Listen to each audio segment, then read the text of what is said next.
नहीं आवत, रोज रोज बारू बहाना बनावत। कई दिन से तू मिले नहीं आवत, रोज रोज बारू बहाना बनावत। तनी हमके बतावा परेशानिया के, परेशानिया के। अरे पियवा जब से गइल राजू धनिया के, देवरा चौकीदार मर झुलनिया के। पियवा जब से गइल राजू धनिया के, देवरा चौकीदार मर झुलनिया के।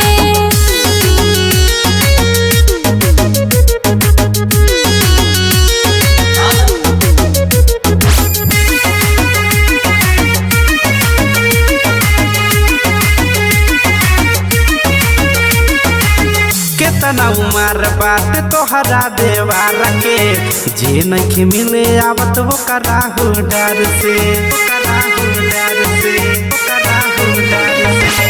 का कही जान सुन बाटे मजबूरी, यही से बनावतानी तोहरा से दूरी। हमके छोड़ दिहलू हो, दिलवा तोड़ दिहलू हो, जानी ऐसे तू कराया ना कनिया के। अरे पियवा जब से गइल राजू धनिया के, देवरा चौकीदार मर झुलनिया के। पियवा जब से गइल राजू धनिया के, देवरा चौकीदार मर झुलनिया के।